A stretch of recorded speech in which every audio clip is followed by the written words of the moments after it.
Do we have any questions in the audience for our panelists? If you do, just walk up to either of the mics here. We can also fire up on Twitter. I can check your things, and on Weixin. I'll turn on my Weixin, so location-based services. Oh, actually, I don't have my phone because it interferes. So yes, we have a question. My question is for David. It's about the innovation and the strategy for Tencent. I mean, well, I like Tencent very much. I use QQ and WeChat every day. But right now, Tencent is a kind of a public enemy in the market because every time if there is something, some new products or some new business model in the market, Tencent will copy it and leverage its huge customer base to kill those young companies and startups. So I don't know, it's a kind of the strategy of the company, or next day we will see another QQ Alibaba or QQ Zhifubao like that. So is that the strategy of the company? Will you keep it or will you change it in the future?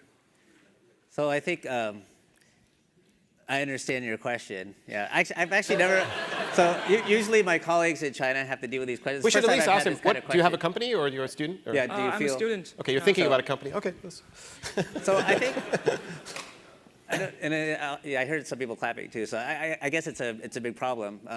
I'm not very exposed to that. Like, this is the first time I've had this question before. But I do read the articles in the magazine. I know when I was back in China 3 months ago, that was like the front page topic on a lot of magazines was, why doesn't China have a Facebook?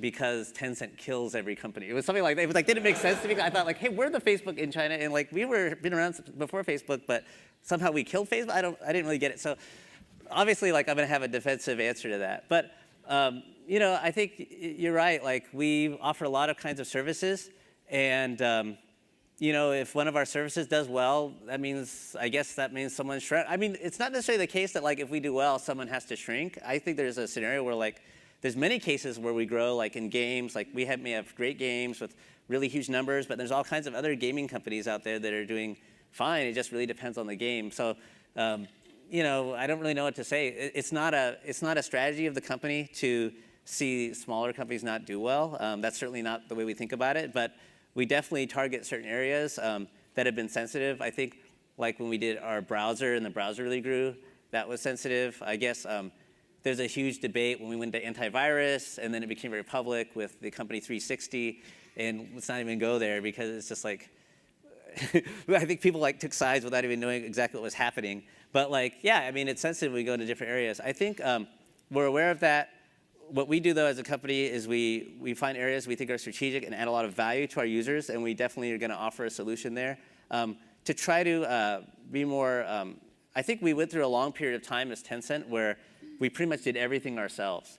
And for a long time at Tencent, we didn't invest in other companies either. This was kind of Duncan's point earlier. So I think that that didn't give us many opportunities to share in our success with other companies, but I think we're doing a lot more investing now. We tend to invest, actually in China, we don't tend to acquire companies. We tend to like invest 10 or 15% in companies. And I hear from our M&A team that we may do up to like 100 deals this year. So there's like 100 companies in China alone. There's probably like 100 companies that are getting money from us, and hopefully they're not bad-mouthing us, but you never know, right? But and I think probably the most important development in the past like 18 months or so about us doing more with smaller companies that we don't work with necessarily is that we have an open platform, kind of like Facebook. It expands more of our services than just Facebook. We have, like on our QZone service, which is kind of like a social networking equivalent in China, or an instant messaging service, QQ. We have all kinds of opportunities for apps to go on. We call it open platform.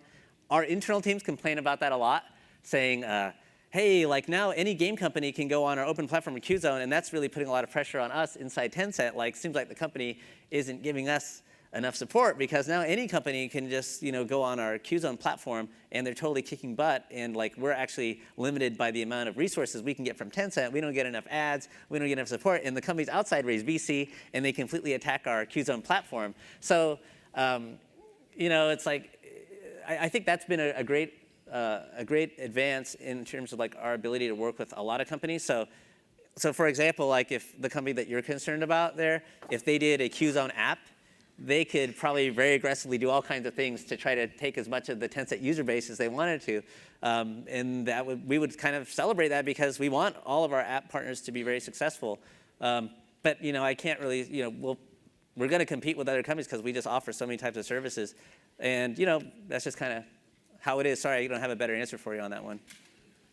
Question over there. I'd love to just say something that everyone thought like, oh, Tencent's awesome, what a great answer. But it's complicated. We're competing in the market, so sorry. Thank you. I also have a question for David. So don't worry, my question isn't that tough. So I hear one point you mentioned is that like China is trying to spread their own like iPad, their own Apple, stuff like that. And I'm curious about how would you exactly do that? Would that be more realized by internal growth? For example, you culture your own environment, or by like bringing people to advanced places like Silicon Valley to make them fit in the environment and let them bring back their benefits? I'm asking because like Amos Lucy, it's a company that brings Chinese entrepreneurs to the United States to start great companies. And it's very interesting to me being that last year I heard there was a specific proposal. By the time that Steve Jobs had died, there's a lot of people in China just worrying about why isn't there a Steve Jobs in China? And there's one really funny proposal from, I think it's the Ningbo government. They wanted to invest in 70 million yuan to like raise 5,000 Steve Jobs. And that to me Sounds like more, the boys from Brazil. That's pretty scary. Yeah, I mean, that to me is like a raising chicken or like pigs on the farm. Like let's not go there. Yeah. But do you think this will work, or like what exactly? And maybe Lucy, we can ask that as well. work? Just generally, how did I think China? it's such a difficult question. Like, what really leads to innovation? And it's something very unique to us right here in Silicon Valley, especially Stanford, kind of at the center of it all.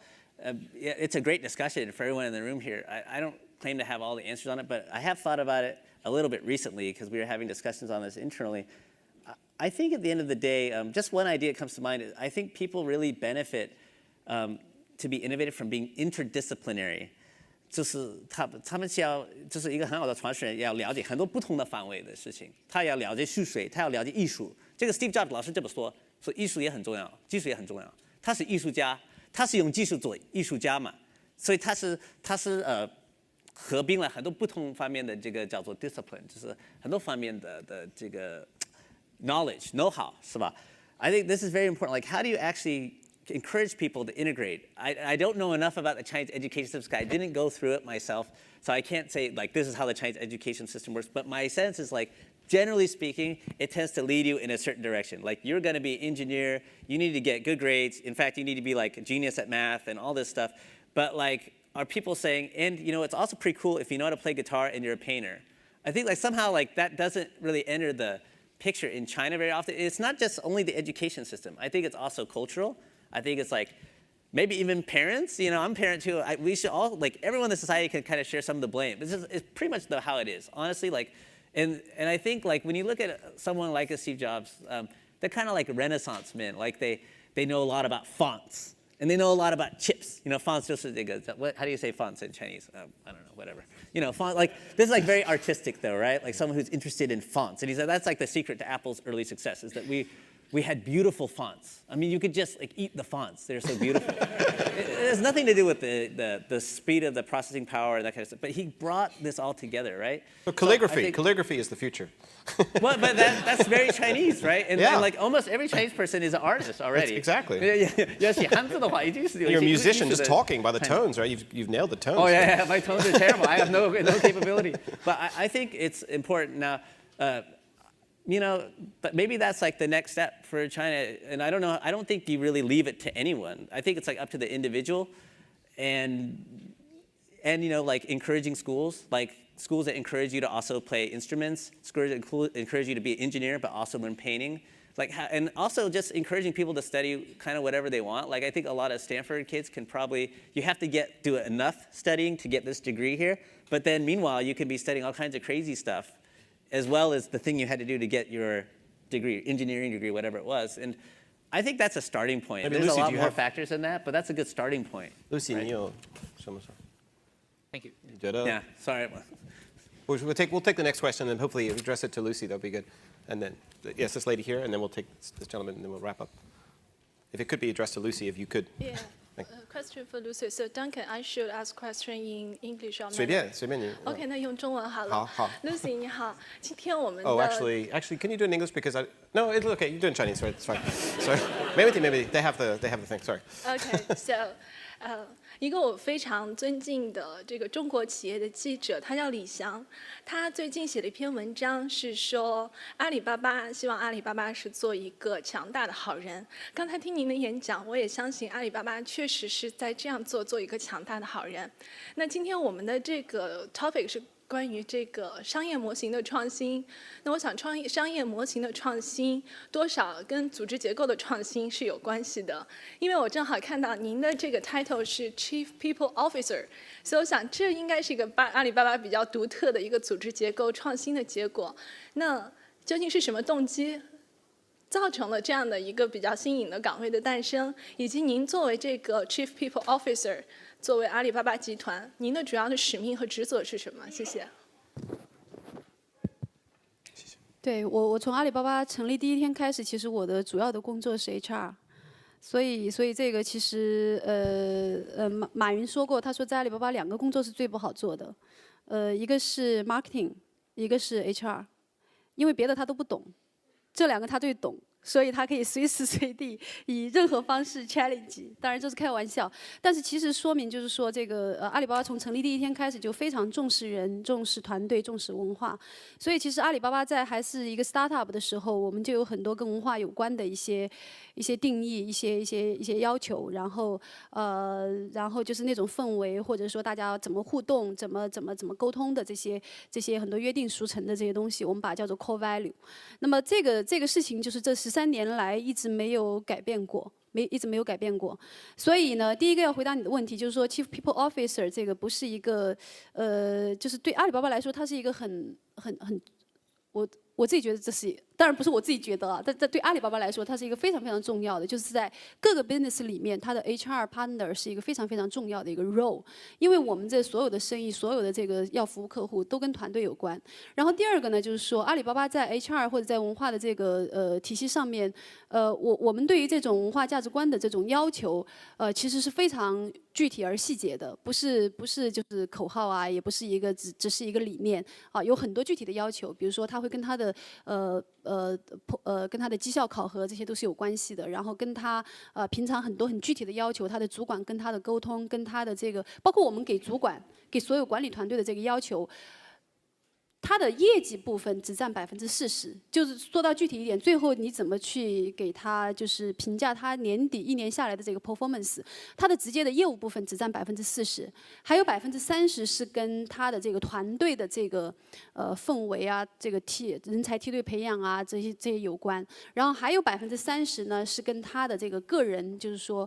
给这个团队创造了一个什么样的氛围，这些东西有关，所以这个比重是非常重。所以我想阿里巴巴就是我们在文化和人才结构方面的话，有非常多的系统和这个和很多的这个管理结构在支撑，它不完全是虚的东西，所以这个是我想回答你的这个。最后的问题, this last one, because you've been very patient, but super quick and quick answer, sorry. Okay, then one very quick question. Everyone's very excited about Weixin/WeChat. What is the grand vision? I really appreciate that. That's really nice. You didn't work for Tencent? No, okay. No. She didn't work for Alibaba, I think. Well, I think, it's doing well in China. It's actually the first time ever that it seems like we've been able to appeal to the people in this room. It's the Gangnam Style app, right? I mean, it's transcending People Asia. are like, yeah, like older people are willing to use it, people that are like white collar workers. So that's really exciting. I don't think we did anything special to get that. It's just like the first time it happened. I think because we started on smartphones and maybe in the early stages, the people using the service on smartphones happen to be like more like white collar workers or kind of more elitist, in the context of China. I hate to use that term, but kind of higher end users. Like for every product at Tencent, we just iterate. We work very closely with customers. We try to understand their needs, and we just keep iterating. So I think that's there's going to be a lot of more services coming up, but it's really coming out of deep interactions with WeChat users. One thing that's really exciting, particularly from my perspective, as the international guy at Tencent, is that it started growing pretty rapidly outside of China. It's the first time ever I can remember we had a Tencent product that organically grew a lot. I think we're #1 in not just Greater China, like Hong Kong, Taiwan, but also Malaysia, Singapore, Vietnam, Thailand, think Saudi. We were like really strong in Turkey a couple weeks ago. I don't know where we are right now. I'd have to check. But we were like #1 for a couple weeks in Turkey. Like we were doing really strong in Saudi Arabia and some other countries. So that was all really organic. So that's very exciting. I'd love to see us do more internationally. We have a small team that's working on getting us. Actually, we don't do a lot of marketing necessarily. We really try to cater the product to the users in other countries. So that's pretty challenging for us to think deeply about Chinese users and think deeply about like Western users, like people around here in Palo Alto, like talking to users around here, and doing both of those well at the same time, because that's really never been done before, at least in like communication services or social networking. Like I don't think there's been a service that's truly like covered China and the West before. So it's a really big challenge. Like, I mean, Facebook's big, but they're not really in China, and like, we've done things in China, we're not out here. So that's a challenge because the China market's like at least twice as big as US. So any request coming from China is like going to have more magnitude than even something from the US because it's more than twice as big, and it's growing. And the US has pretty much stopped. But even the though technology shift to the mobile that maybe brings it to the next level. Yeah. So if I'm kind of muddling through an answer, that's because like that's kind of where we are. We're going step by step. We're focusing on users. We're trying to get the product to be more attractive to users outside of China. At the same time, like improving it in China. I'd love to see it get more traction. I'm actually really happy that you raised the question. That's nice because it's the first time anyone ever cared about a Tencent service outside of China that I can remember. So thank you. Yeah. Great. Thank you. Appreciate it. All right, we're done. Oh, thank you very much, David and Lucy. A big round of applause. Very.